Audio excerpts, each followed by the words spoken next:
Hello guys, welcome back to my YouTube channel. I'm Robel and today we're going to be creating this floating icons on the phone screen using Photoshop and After Effects. First off, we're going to use Photoshop to cut off the images and the icons, and later on we will animate them in After Effects. So without further ado, let's jump right into the video.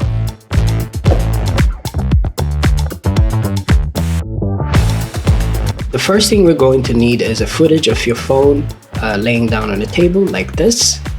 And the second one is a screenshot of the screen we want. And the next thing we're going to do is import the screenshot into Photoshop, and let's start cutting the icons. For example, I'm using here the quick selection tool, and then I'm going to select the layer and try to select the profile picture. But here you can use other tools like pen tool or the mark you tool. Either ways would work. And after we select, we're going to press right click and then layer via copy.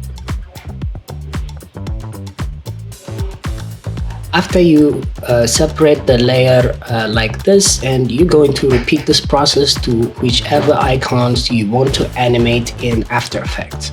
So you can copy the layers like this and rename them so that it's easier later on to animate and just to keep things organized.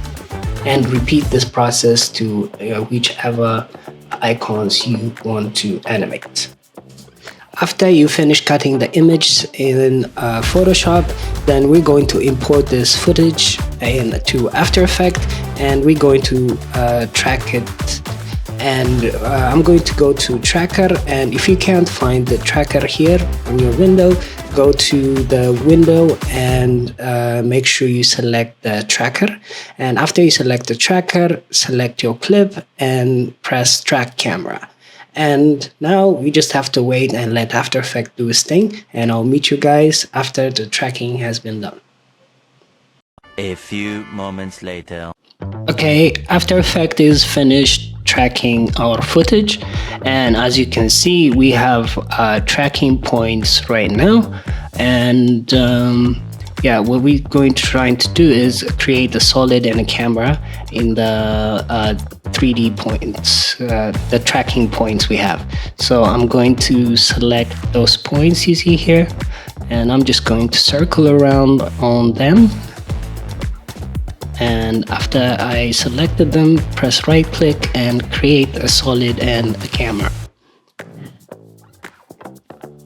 After the solid is created, I'm going to adjust the size by pressing S to reveal the scale, and I'm going to lower the scale a little bit like this, and I'm also going to adjust the X, Y, and Z position just to make it fit around the phone. So something like this. Yeah. And to have a better view, you can have two views, and you can put the second view on top and the other one on the front default camera, and then we can have a clear picture on where to position the solid layer. So I'm just going to play around with this.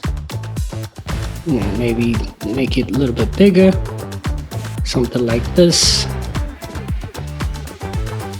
And yeah, that's it.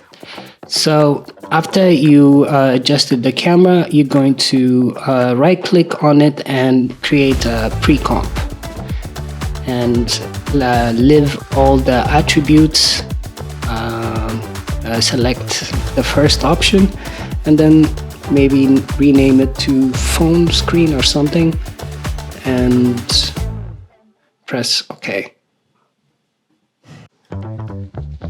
In this new pre-comp we just created, I'm going to adjust the composition size just to make it fit with the phone size. I'm going to make it 4K 2160 by 3840 pixels.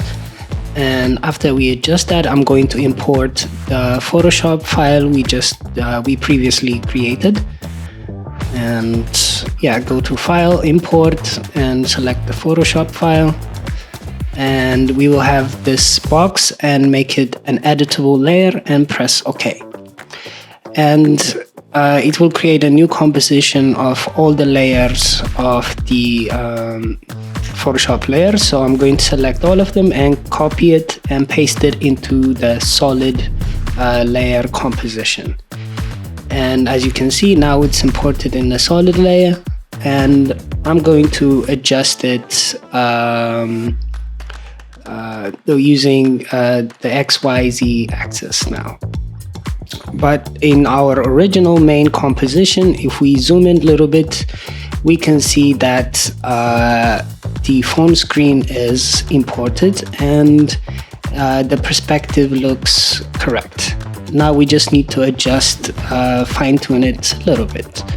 So I'm going to turn off the last layer, because the last layer is the whole phone screen, and it's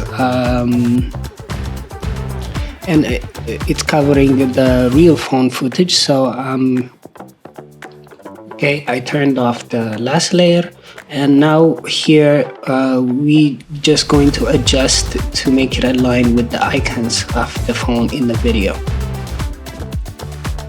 Okay, here I'm going to select everything by shift clicking and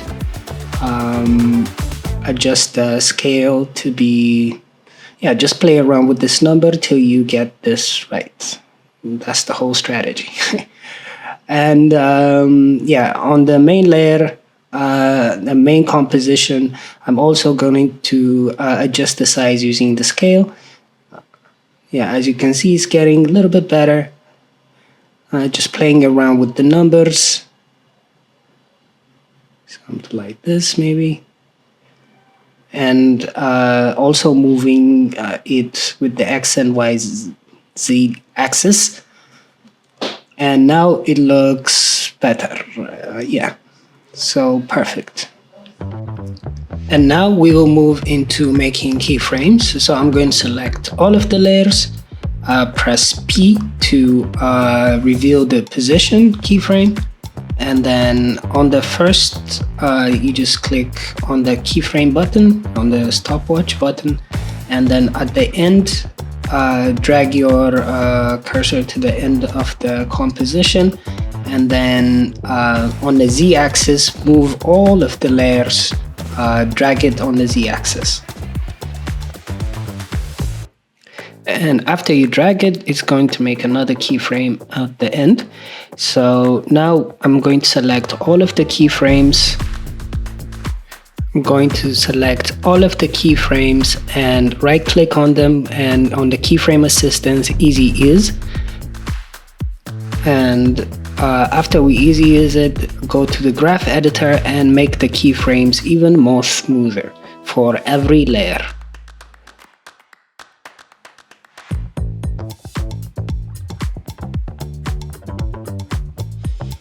And after we smooth out all the keyframes, all of the keyframes are happening on the same moment, so we want a little bit drag on the animation. So I'm gonna make each layer skip some frames so that the animation doesn't begin for all of the icons at the same time. There will be like some time interval between them, and it will give the animation a better look. So yeah, I'm just going to align them to something like this so that each layer starts on its own time.